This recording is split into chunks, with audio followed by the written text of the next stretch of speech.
episode 34 with Sean Afkhaminia on the 9 Point Start with a Dream podcast. Welcome to 9 Point Started with a Dream podcast. Our goal is to showcase the stories of athletes and the community that supports them by being authentic about their journey. Here's your host, Jacolby Gilliam. Hey guys, welcome back to the podcast. I'm coming to you from Scottsdale, Arizona. This episode, we have my boy Sean Afkhaminia. He is the CEO, technical director, just leading the charge for Footy Factory. It's an academy out in Dallas, but it's more than just a soccer academy. It's a facility. It's going to be it's a pro team. It's a youth team. He's really kind of making everything he wish he had growing up as a soccer player and kind of reinvent the game for these other athletes. So great episode here, kind of how he's grown through this whole process. He's in year 6 of it. Got some great things on the way, and hope you enjoy, and let's get to it. So, Sean, question to ask everyone comes on is, when you're younger as an athlete, what was one of your bigger dreams or goals you want to achieve? Yeah, I mean, obviously for me, and I think, any soccer player, like, the dream is to go pro, and that was always my dream. And I felt that I could have done that had I had, what I am providing my players now, my kids and everything. And I just felt that I didn't really get the platform that I needed to maximize my own personal potential. And so I felt like I had, the natural ability, but it just wasn't fine-tuned to the point to reach the highest level. And just going into college, I played at West Texas A&M and going there and seeing the level of some of the international players that I played with, my teammates and everything. It just, I saw that they were just on a completely different level in terms of their technical and tactical understanding of the game.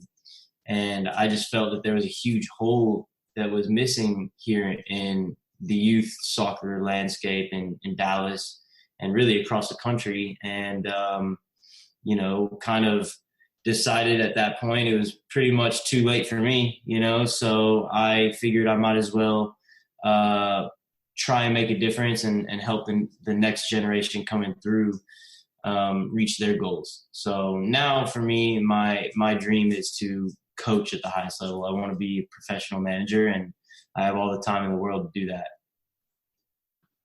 Awesome. I love that. And so just kind of through the early years, like when you were playing soccer, what was it like for you to learn the game then? Was you just soccer only? Were you other sports as well, or just?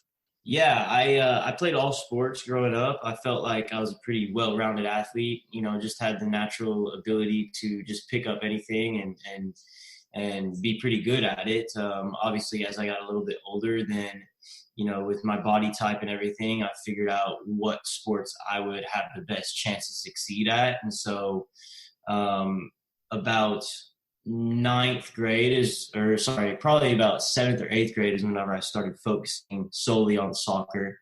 Then I just, committed myself fully to that, but realized that, at that point, there were already other players around me that had been specializing in the sport since an early age. And so, I do think it is important for athletes to play multiple sports growing up, but only up to a certain point.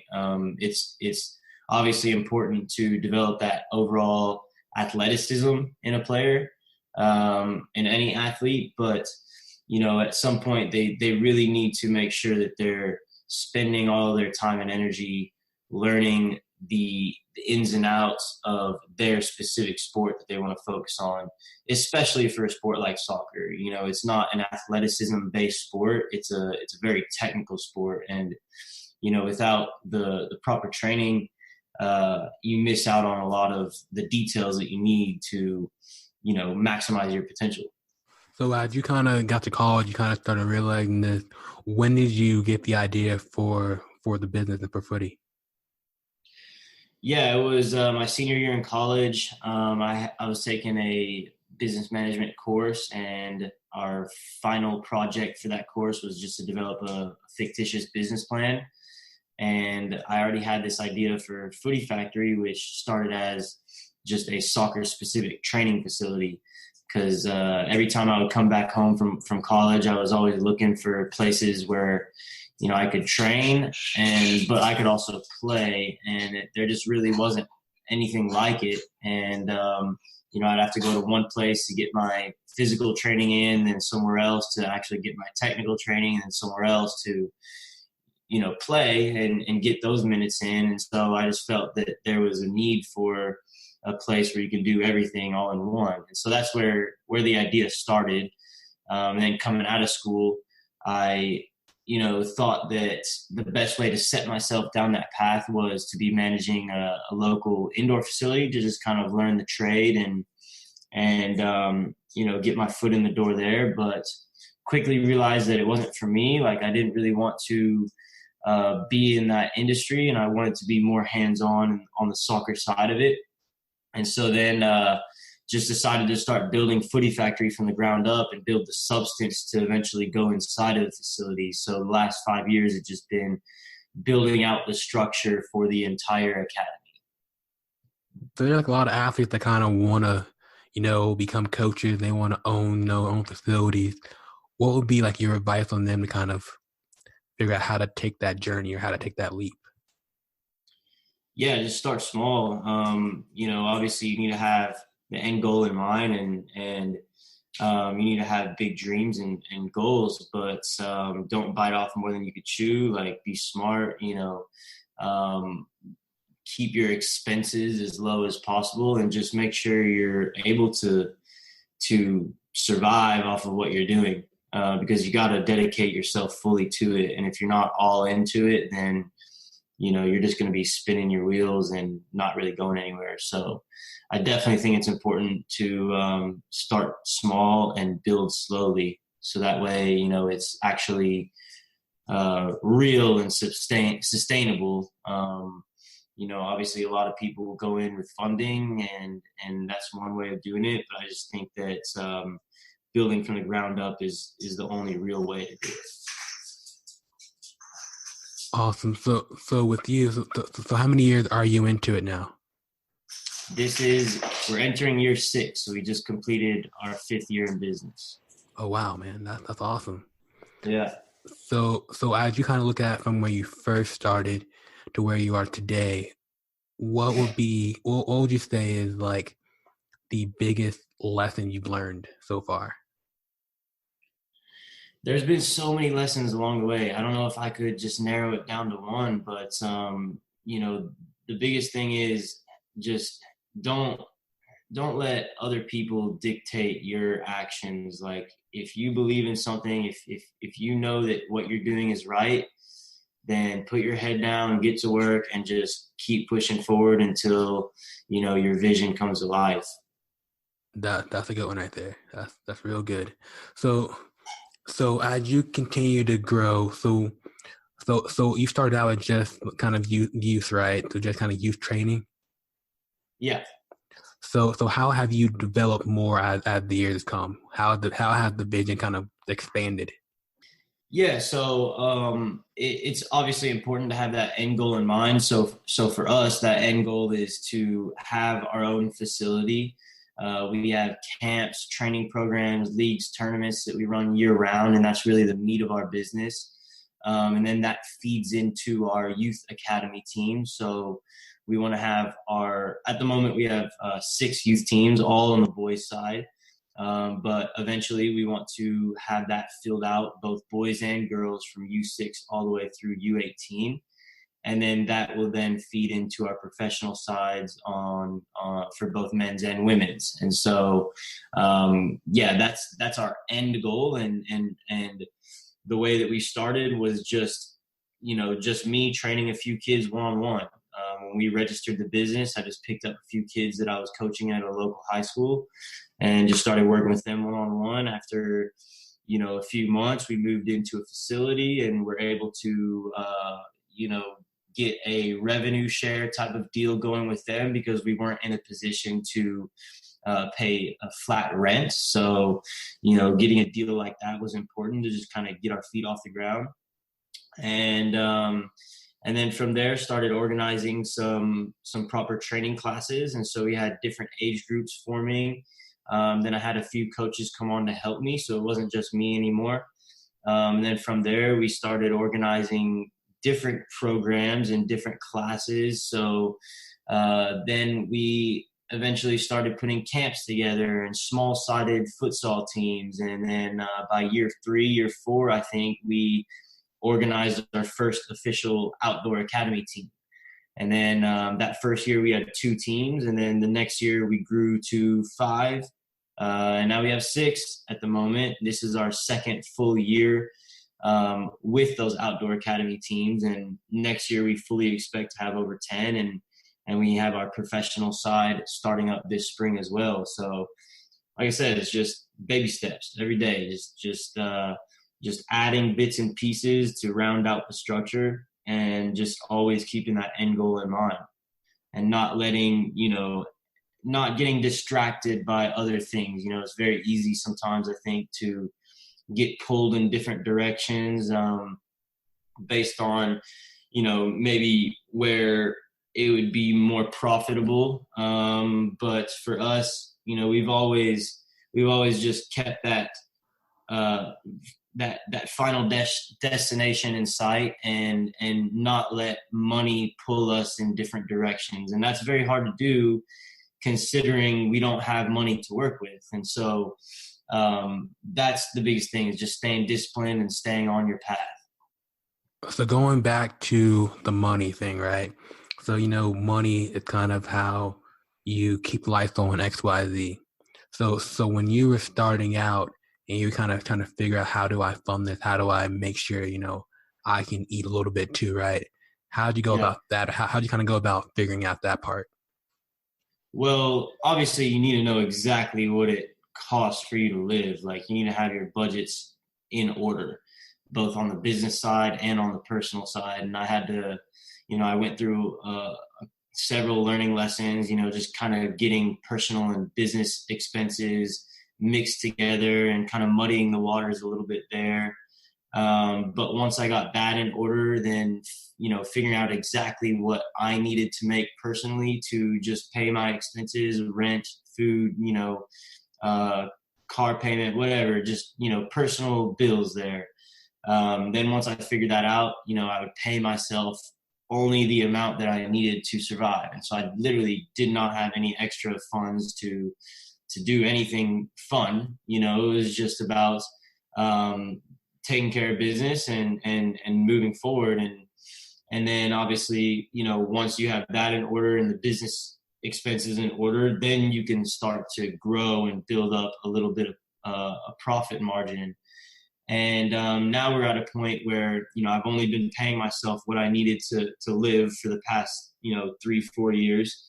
And now that we have a staff around me, now I need to make sure that I have enough money to be able to pay my staff. And so that means cutting out my salary entirely. And so now what I'm doing is I'm, working on the side to basically make the money I need to pay my personal expenses, so that I don't have to pay myself through the business at all, and I can use that money to pay the staff that I need to continue operating and to continue growing as well. Almost kind of pacing the grind a little bit. Exactly, man. So as your journey's going, you're getting more traction. You're kind of growing in the Dallas area, So how did you go about the journey when it comes to this pro team? How do you go about that process in a sense? Yeah, so with that, that's always been part of the plan.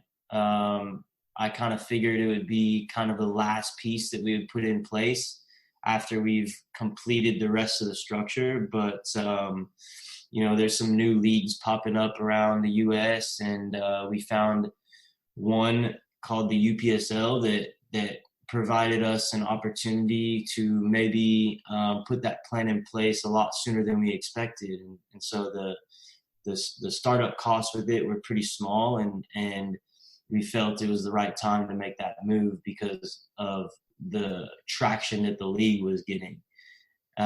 So we just decided to do it, and I invested a little bit of my own money to just get into the league.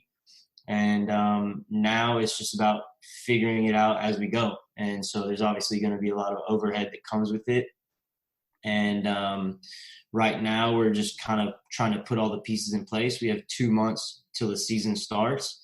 So we've got to, obviously we're having open tryouts right now. So we got to complete the roster and get that finalized. We need to hire a head coach. We need to, start selling season tickets and getting, a fan base built up.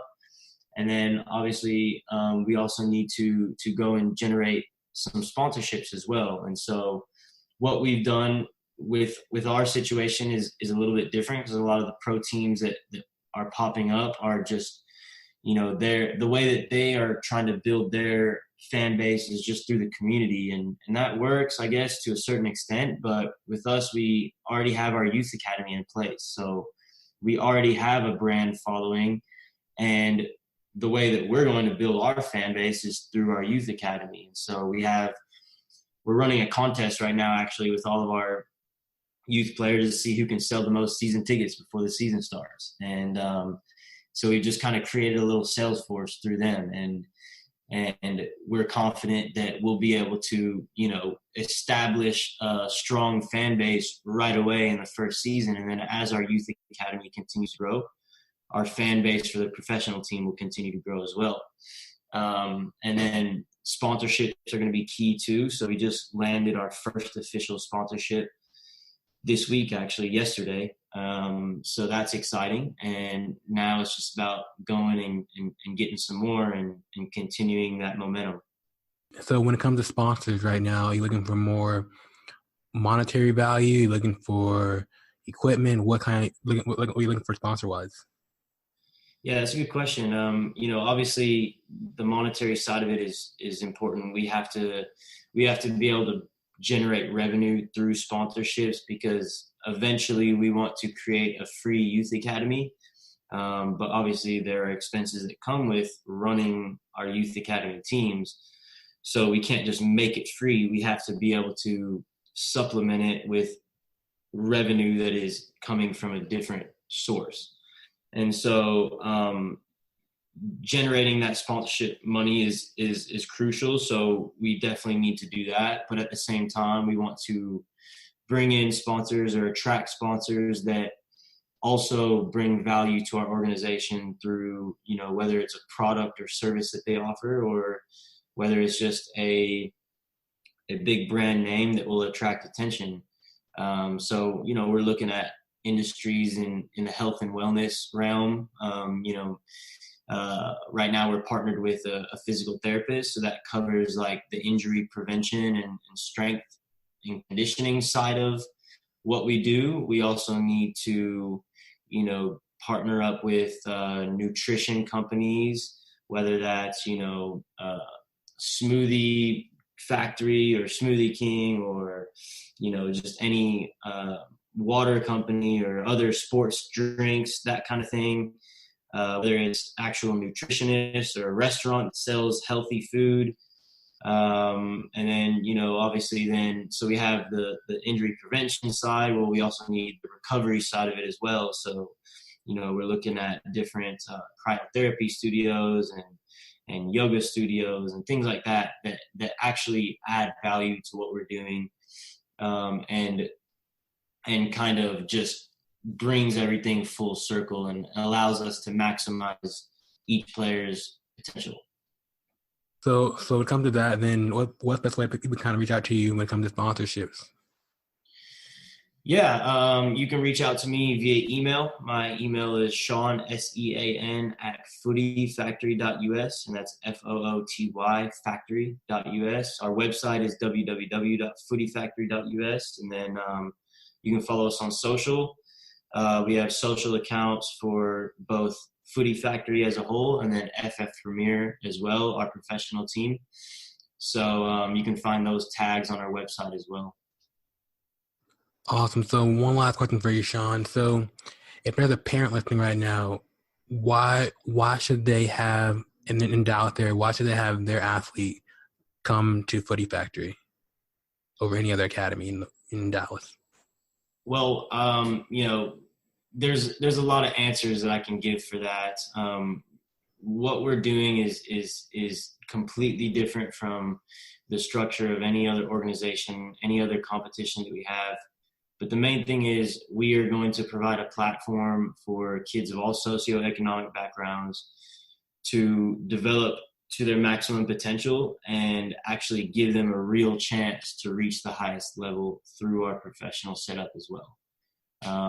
We really take a hands-on approach and we really wrap our arms around each kid to make sure that we are allowing them to become the best player and person that they can be, teaching them the values, the character traits that are going to lead to success, not only in sport, but in all of life. Perfect. And kind of empowering the athlete. That's awesome. Exactly. Man, I think coming on, I think what you're doing is awesome. When I first started, you're like one of the first articles I did on the site. So I love seeing your journey and seeing the growth that you guys are taking right now. Yeah, I appreciate that, man. Like I said, we're just day by day, step by step, just, everything that we've done has all been part of the plan, and we're excited to see in 5 years where we're at and how far we've come. Yo, thanks for listening to this episode of the 9 Point Started With a Dream podcast. If you enjoyed this episode, please comment, share, leave a review. We would love to hear your thoughts. You can find more athlete-driven content at 9point.com. Till the next episode, you're only one opportunity away. Peace.